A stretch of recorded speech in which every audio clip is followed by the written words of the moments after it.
I lost my dad 20 days ago. The hurt is fresh. Not sure of the legality, but since dad is gone, I guess this story can't harm anyone anymore. My dad was my hero in more than one way. He was a wonderful storyteller, and there are so many stories about him. Here is one that is my personal favorite.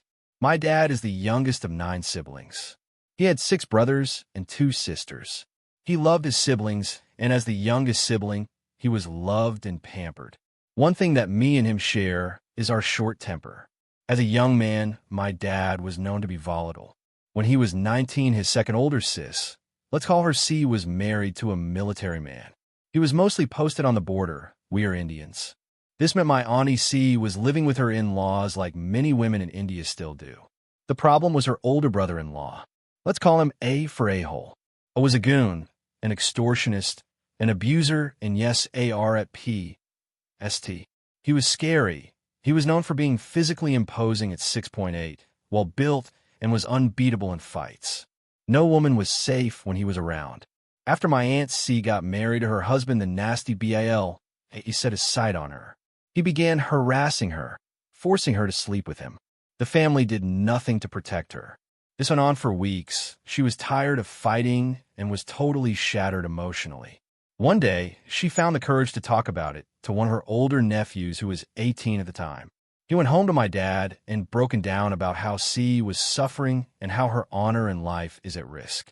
This enraged my dad, but he realized that he wouldn't be able to take down the monster that A is all by himself.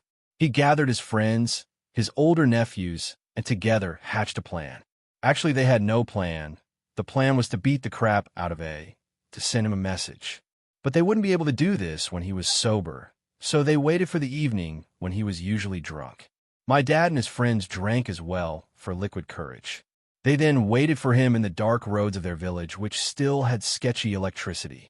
Then they pounced on him as soon as they had the chance. It was 6 young, drunk fools against this one mountain of a guy. While drunk, he was still able to fight well. They also had a bunch of minions who, unknown to my dad, were right behind him. It became a free-for-all fight. My dad, drunk and in the frenzy of the fight, grabbed a piece of what he found on the road and hit it with all his might, straight on the head. And then my dad and his friends ran off because someone had called for backup, and these young lads weren't sober enough to come up with a plan or a sane idea. Dad somehow made it home, showered, and slept. Next day, he told his mom they got into a fight and crap went down. As he was telling his mom what happened, Dad was informed by his brother that cops were looking for him. Grandma told Dad to lay low for a bit. Unfortunately, A made it to the hospital and was able to give a statement. Dad was on run for a bit, but later surrendered because, according to him, I was tired of eating crappy food. They honest-to-God surrendered to cops and demanded a good meal.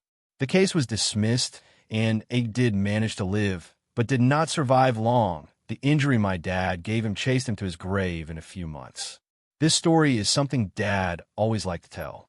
He has zero remorse for what happened to a cause. In his words, not a single woman was harmed or abused in their village after this incident. I miss my dad. I'm sure he had more such stories, but I will never know them.